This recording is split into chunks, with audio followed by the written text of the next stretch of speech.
ಪ್ರಥಮ ಭಾಷೆ ಕನ್ನಡದಲ್ಲಿ ಎರಡನೇ ಪಾಠ ಇದೆ. ಬೆಳಗಿನ ತಾನ ಜಯಪುರ ಅಂತಕ್ಕಂಥ ಪಾಠದ ಅಭ್ಯಾಸ ಪ್ರಶ್ನೋತ್ತರಗಳನ್ನು ಈ ವಿಡಿಯೋದಲ್ಲಿ ನೋಡೋಣ. ಹಿಂದಿನ ವಿಡಿಯೋಗಳ ಪ್ರಶ್ನೋತ್ತರಗಳನ್ನು ನೋಡದೇ ಇದ್ದರೆ ಪಾಠಗಳದ್ದು ಈ ವಿಡಿಯೋದ ಡಿಸ್ಕ್ರಿಪ್ಷನ್ ಬಾಕ್ಸ್ನಲ್ಲಿ 9ನೇ ತರಗತಿ ಕನ್ನಡ ಪ್ರಶ್ನೋತ್ತರ ಅಂತ ಒಂದು ಪ್ಲೇಲಿಸ್ಟ್ ಲಿಂಕ್ ಇದೆ. ನಾವು ಕನ್ನಡದ ಜೊತೆಯಲ್ಲಿನೇ ವಿಜ್ಞಾನ, ಸಮಾಜ ವಿಜ್ಞಾನ, ಹಿಂದಿ ಪಾಠದ ಅಭ್ಯಾಸ ಪ್ರಶ್ನೋತ್ತರ ವಿಡಿಯೋಗಳನ್ನು ಅಪ್ಲೋಡ್ ಮಾಡಿದ್ದೀವಿ. ಅವೆಲ್ಲ ಪ್ಲೇಲಿಸ್ಟ್ ಲಿಂಕನ್ನು ವಿಡಿಯೋದ ಡಿಸ್ಕ್ರಿಪ್ಷನ್ ಬಾಕ್ಸ್ನಲ್ಲಿ ಕೊಟ್ಟಿದ್ದೀನಿ, ಹೋಗಿ ನೋಡಿ ಅಂತ ಹೇಳ್ತಾ ಶುರು ಮಾಡೋಣ ಪಾಠದ ಪ್ರಶ್ನೋತ್ತರಗಳಂತ. ಅಭ್ಯಾಸ ಮುಖ್ಯ ಪ್ರಶ್ನೆ 1. ಕೊಟ್ಟಿರುವ ಪ್ರಶ್ನೆಗಳಿಗೆ ಒಂದು ವಾಕ್ಯದಲ್ಲಿ ಉತ್ತರಿಸಿರಿ. ಪ್ರಶ್ನೆ 1. ರೈಗಳ ಮನೆ ಎಂಥ ಪ್ರದೇಶದಲ್ಲಿತ್ತು? ಉತ್ತರ: ಸುತ್ತಲೂ ಮರಳು ತುಂಬಿದ ಮರುಭೂಮಿಯಲ್ಲಿ ರೈಗಳ ಮನೆ ಇತ್ತು. ಪ್ರಶ್ನೆ 2. ಲೇಖಕರಿಗೆ ಜಯಪುರದ ಮನೆಗಳ ಮೇಲೆ ಮೋಹವೇಕೆ? ಉತ್ತರ: ಜಯಪುರದ ಮನೆಗಳು ದೇಶಿ ವಾಸ್ತು ರಚನೆಯಿಂದ ಚೆನ್ನಾಗಿ ಶೋಭಿಸುತ್ತವೆ. ಒಂದೊಂದು ಮನೆಯು ಒಂದೊಂದು ಶೈಲಿ, ಒಂದೊಂದು ದೇಶದ್ದು ಆಗಿ ಕಾಣಿಸದಿರುವುದರಿಂದ ಶಿವರಾಮ ಕಾರಂತರಿಗೆ ಜಯಪುರದ ಮನೆಗಳ ಮೇಲೆ ಮೋಹವಿತ್ತು. ಪ್ರಶ್ನೆ 3. ಜಯಪುರದ ಜನರಿಗೆ ಯಾವ ಯಾವ ಬಣ್ಣಗಳು ಇಷ್ಟ? ಉತ್ತರ: ಜಯಪುರದ ಜನಗಳಿಗೆ ಕೆಂಪು, ಕಿತ್ತಳೆ, ಹಳದಿ ಬಣ್ಣಗಳೆಂದರೆ ತುಂಬ ಇಷ್ಟ. ಪ್ರಶ್ನೆ 4. ಜಯಪುರದ ಪೂರ್ವದ ರಾಜಧಾನಿ ಯಾವುದು? ಉತ್ತರ: ಅಂಬೇರ ಜಯಪುರದ ಪೂರ್ವಕಾಲದ ರಾಜಧಾನಿಯಾಗಿತ್ತು. ಪ್ರಶ್ನೆ 5. ಲೇಖಕರಿಗಿದ್ದ ಹಂಬಲವೇನು? ಉತ್ತರ: ಲೇಖಕರಾಗಿರುವ ಶಿವರಾಮ ಕಾರಂತರಿಗೆ ಜಯಪುರದಲ್ಲಿ ಜಾನಪದ ನೃತ್ಯಗಳನ್ನು ನೋಡಬೇಕೆಂಬ ಹಂಬಲವಿತ್ತು. ಮುಖ್ಯ ಪ್ರಶ್ನೆ 2. ಕೊಟ್ಟಿರೋ ಪ್ರಶ್ನೆಗಳಿಗೆ 2-3 ವಾಕ್ಯಗಳಲ್ಲಿ ಉತ್ತರಿಸಿರಿ. ಅದರಲ್ಲಿ ಮೊದಲ ಪ್ರಶ್ನೆ ಇತ್ತು: ಜಯಪುರದ ಬೀದಿ ಹಾಗೂ ಮನೆಗಳ ಸೌಂದರ್ಯವನ್ನು ವರ್ಣಿಸಿ. ಉತ್ತರ: ಜಯಪುರದ ಮುಖ್ಯ ಬೀದಿಗಳು 1 ಶತಮಾನದ ಹಿಂದೆ ನಿರ್ಮಾಣವಾಗಿದ್ದರೂ ಬಹಳ ಅಗಲವಾಗಿದ್ದವು, ನೇರವಾಗಿದ್ದವು. ಅಂಗಡಿ ಮನೆಗಳ ಅಂಬೇರ ಭೇಟಿಗೂ ಇತ್ತೀಚಿನ ಭೇಟಿಗೂ ಯಾವ ವ್ಯತ್ಯಾಸವಿತ್ತು? ಉತ್ತರ: ಲೇಖಕರಾದ ಶಿವರಾಮ ಕಾರಂತರು ಮೊದಲು ಅಂಬೇರಕ್ಕೆ ಭೇಟಿ ನೀಡಿದ್ದಾಗ ಅಲ್ಲಿ ಜನವಸತಿ ಇರಲಿಲ್ಲ, ತುಂಬ ವಿರಳವಾಗಿತ್ತು. ಹಲವಾರು ಪ್ರಾಚೀನ ಗುಡಿಗಳು, ಗೋಪುರಗಳು ಗೂಬೆಯ ಮನೆಗಳಾಗಿದ್ದವು. ಈ ಬಾರಿ ಲೇಖಕರು ಜಯಪುರದ ಅಂಬೇರಕ್ಕೆ ಭೇಟಿ ನೀಡಿದಾಗ ಬದಲಾವಣೆಯನ್ನು ಕಂಡಿದ್ದಾರೆ. 100 ಸಿಂಧಿ ಕುಟುಂಬಗಳು ಮನೆ ಮಾಡಿವೆ. ಅಂಬೇರದ ಬುಡದಲ್ಲಿ ಒಂದು ಪುಟ್ಟ ಕೆರೆ ಮರಗಿಡಗಳಿಂದ ಕಂಗೊಳಿಸುತ್ತಿದೆ. ಪ್ರಶ್ನೆ 3. ಮೀರಾಬಾಯಿ ದೇವಾಲಯದ ಸೌಂದರ್ಯವನ್ನು ವಿವರಿಸಿರಿ. ಉತ್ತರ: ಮೀರಾಬಾಯಿಯ ದೇವಾಲಯದಲ್ಲಿ ಗಿರಿಧರ ನಾಗರನನ್ನು ಪೂಜಿಸಲಾಗುವುದು. ಗುಡಿಯ ಸೊಬಗು ರಮಣೀಯವಾಗಿದೆ. ನಕ್ಷತ್ರಾಕೃತಿಯನ್ನು ತುಂಬಿಕೊಂಡ ಗರ್ಭಗೃಹ, ನವರಂಗಗಳಿಂದ ದೇವಾಲಯವು ಆಕರ್ಷಕವಾಗಿದೆ. ಪ್ರಶ್ನೆ 4. ಲೇಖಕರು ನೋಡಿದ ಜನಪದ ನೃತ್ಯದ ಸೊಬಗನ್ನು ಚಿತ್ರಿಸಿರಿ.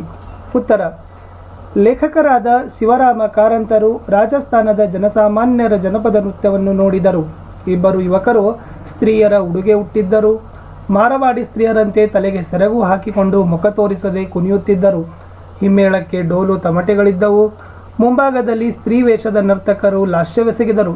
ಅವರ ಕಾಲಿನ ನಡಿಗೆಯಲ್ಲೂ ಕೈಗಳ ಚಲನೆಯಲ್ಲೂ ಜಾಣ್ಮೆ ಚೆಲುವಗಳೆರಡೂ ಇದ್ದವು. ಅವರ ಜೊತೆಗೆ 3-4 ನಿತ್ಯದ ಉಡುಗೆಯಲ್ಲಿ ಕುಣಿದಾಡಿದರು. ಮುಖ್ಯ ಪ್ರಶ್ನೆ 3. ಕೊಟ್ಟಿರೋ ಪ್ರಶ್ನೆಗಳಿಗೆ 5-6 ವಾಕ್ಯಗಳಲ್ಲಿ ಉತ್ತರಗಳನ್ನು ಬರೀಬೇಕು. ಮೊದಲ ಪ್ರಶ್ನೆ ಇತ್ತು: ಜಯಪುರದ ಜನರಿಗೆ ಬಣ್ಣಗಳ ಬಗೆಗೆ ಇರುವ ಮೋಹವನ್ನು ತಿಳಿಸಿ. ಉತ್ತರ: ಜಯಪುರಕ್ಕೆ ಬಣ್ಣಗಳ ತವರೂರು ಎಂಬ ಅಭಿಧಾನವಿದೆ. ಬಣ್ಣ ಹಾಕುವ ಕುಶಲಿಗಳು ಆ ಊರಿನಲ್ಲಿ ಬಹಳ ಮಂದಿ ಇದ್ದಾರೆ. ಬಣ್ಣದ ಮೋಹವಿರುವ ಜನರು ಬಹಳವಿದ್ದಾರೆ. ಗಿಡ ಮರಗಳಿಲ್ಲದ ಸ್ಥಳದಲ್ಲಿ ವಾಸಿಸುವ ಜನರಿಗೆ, ಅದರಲ್ಲೂ ಹೆಂಗಸರು ರಂಗುರಂಗಿನ ಲಂಗ, ಪಾಯ್ಜಾಮ, ಸೀರೆ, ರವಿಕೆ ತೊಡಗುವ ಅಭ್ಯಾಸದವರು. ಅವರಿಗೆ ಕೆಂಪು, ಕಿತ್ತಳೆ, ಹಳದಿ ಬಣ್ಣಗಳೆಂದರೆ ತುಂಬ ಇಷ್ಟ. ನಿತ್ಯವೂ ಹೋಳಿ ಹುಣ್ಣಿಮೆ ಮಾಡುವವರಂತೆ ಬಣ್ಣದ ಚೆಲ್ಲಾಟ ಅವರ ಬಟ್ಟೆಗಳಲ್ಲಿ. ಗಂಡಸರು ರಂಗುರಾಯರೇ. ಅವರ ಪಂಚೆ, ಅಂಗಿಗಳಲ್ಲಿ ರಂಗು ಕಾಣಿಸದಿದ್ದರೂ 30 ಮೊಳಗಳ ಮುಂಡಾಸಿನಲ್ಲಿ 300 ಬಣ್ಣಗಳನ್ನು ಮೆರೆಯಿಸುತ್ತಾರೆ. ಮುಂದಿನ ಪ್ರಶ್ನೆ 2. ಅಂಬೇರ ಬೆಟ್ಟದ 3 ಅಂತಸ್ತಿನ ದೇವಾಲಯದ ಒಳಾಂಗಣ ಚೆಲುವನ್ನು ತಿಳಿಸಿ. ಉತ್ತರ: ಅಂಬೇರ ಬೆಟ್ಟದ 3 ಅಂತಸ್ತಿನ ದೇವಾಲಯವು ರಮಣೀಯವಾಗಿದೆ. ಮೊದಲ ಅಂತಸ್ತಿನಲ್ಲಿ ಮುಟ್ಟ ದೇವಾಲಯವಿದೆ. ಇದು ಹಾಲುಗಲ್ಲಿನ ರಚನೆಯಿಂದ ಕೂಡಿದೆ. ಗೋಡೆಗಳೆಲ್ಲವೂ ಹಾಲುಗಲ್ಲಿನವೇ ಆಗಿವೆ. ಗುಡಿಯು ಚಿಕ್ಕದಾಗಿದ್ದರೂ ಶಾಂತವಾಗಿದೆ. ಮೇಲಿನ ಅಂಗಳದಲ್ಲಿ ದೊಡ್ಡ ಸಭಾಂಗಣವಿದೆ.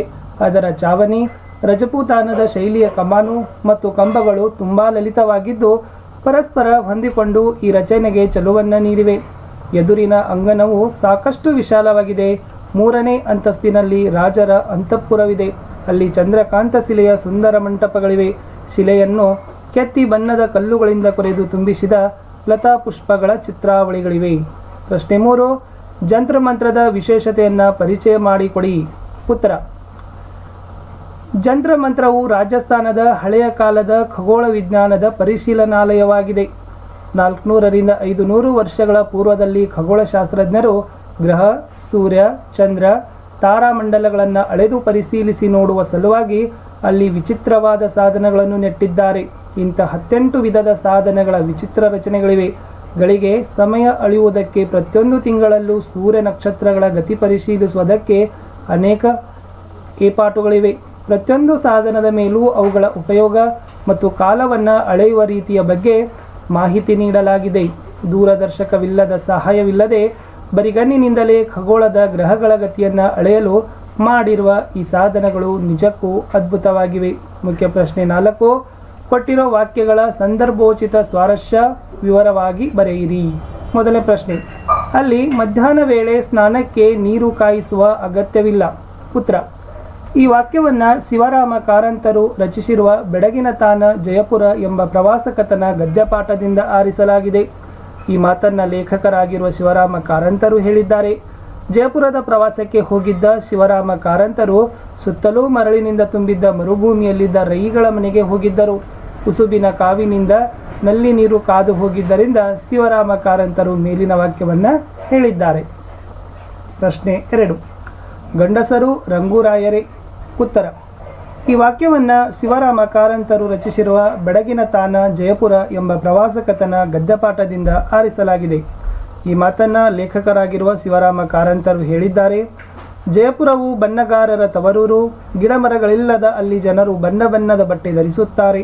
ಸ್ತ್ರೀಯರು ರಂಗುರಂಗಿನ ಲಂಗ, ರವಿಕೆ, ಸೀರೆ ಮುಂತಾದವುಗಳನ್ನು ತೊಡುತ್ತಾರೆ. ಹಾಗೆಯೇ ಗಂಡಸರೂ ಸಹ ಬಣ್ಣದ ಮುಂಡಾಸನ್ನು ತೊಡುತ್ತಾರೆ ಎಂದು ಹೇಳುವ ಸಂದರ್ಭದಲ್ಲಿ ಈ ಮಾತನ್ನು ಹೇಳಿದ್ದಾರೆ. ಮುಂದಿನ ವಾಕ್ಯ, ಪ್ರಾಚೀನ ಗುಡಿಗೋಪುರಗಳು ಗೂಬೆಯ ಮನೆಗಳಾಗಿದ್ದವು. ಉತ್ತರ: ಈ ವಾಕ್ಯವನ್ನು ಶಿವರಾಮ ಕಾರಂತರು ರಚಿಸಿರುವ ಬೆಡಗಿನ ತಾನ ಜಯಪುರ ಎಂಬ ಪ್ರವಾಸ ಕಥನ ಗದ್ಯಪಾಠದಿಂದ ಆರಿಸಲಾಗಿದೆ. ಈ ಮಾತನ್ನು ಲೇಖಕರಾಗಿರುವ ಶಿವರಾಮ ಕಾರಂತರು ಸ್ಮರಿಸಿದ್ದಾರೆ. ಅಂಬೇರ ಪೂರ್ವಕಾಲದ ಜಯಪುರದ ರಾಜಧಾನಿಯಾಗಿತ್ತು. ಹಿಂದೊಮ್ಮೆ ಶಿವರಾಮ ಕಾರಂತರು ಅಂಬೇರವನ್ನು ವೀಕ್ಷಿಸಲು ಬಂದಾಗ ಇದ್ದ ಪರಿಸ್ಥಿತಿಯನ್ನು ವಿವರಿಸುವ ಸಂದರ್ಭದಲ್ಲಿ ಈ ಮಾತುಗಳನ್ನು ಸ್ಮರಿಸಿದ್ದಾರೆ. ಮುಂದಿನ ವಾಕ್ಯ, ಚಾವಡಿಗೆ ನಕ್ಷತ್ರ ಲೋಕದ ಸೊಬಗನ್ನು ಕೊಡುತ್ತವೆ. ಈ ವಾಕ್ಯವನ್ನು ಶಿವರಾಮ ಕಾರಂತರು ರಚಿಸಿರುವ ಬೆಡಗಿನ ತಾನ ಜಯಪುರ ಎಂಬ ಪ್ರವಾಸ ಕಥನ ಗದ್ಯಪಾಠದಿಂದ ಆರಿಸಲಾಗಿದೆ. ಈ ಮಾತನ್ನು ಲೇಖಕರಾಗಿರುವ ಶಿವರಾಮ ಕಾರಂತರು ತಮ್ಮ ಪ್ರವಾಸ ಕಥನದಲ್ಲಿ ಬರೆದಿದ್ದಾರೆ. ಅಂಬೇರ ಬೆಟ್ಟದ 3 ಅಂತಸ್ತಿನ ದೇವಾಲಯದ ಒಳಭಾಗವನ್ನು ವರ್ಣಿಸುವ ಸಂದರ್ಭದಲ್ಲಿ ಈ ಮಾತುಗಳನ್ನಾಡಿದ್ದಾರೆ ಅಂತ ಉತ್ತರ ಬರೀಬೇಕು. ಮುಂದಿನ ಪ್ರಶ್ನೆ, ಬಿಟ್ಟ ಜಾಗಗಳನ್ನು ಸೂಕ್ತ ಉತ್ತರಗಳಿಂದ ತುಂಬಬೇಕು. ಜಯಪುರ ಬಣ್ಣಗಾರರ ಡ್ಯಾಶ್ ಅಂತ ಇದೆ. ಉತ್ತರ ಬರಿಬೇಕಾಗಿತ್ತು ತವರೂರು. ಮುಂದಿನ ಪ್ರಶ್ನೆ, ಚಿತ್ರ ಕೊರೆದು ಮಾಡಿದ ಡ್ಯಾಶ್ ನೀರ ಕಾಲುವೆಗಳು ಅಂತ ಇದೆ. ಉತ್ತರ ಹಾಲುಗಲ್ಲಿನ. ಮೂರನೆಯ ವಾಕ್ಯ, ರಾಜರ ಅಂತಃಪುರದ ಕೆಲವು ಭಾಗಗಳಲ್ಲಿ ಡ್ಯಾಶ್ ಸುಂದರ ಮಂಟಪಗಳಿವೆ. ಉತ್ತರ ಚಂದ್ರಕಾಂತ ಶಿಲೆಯ.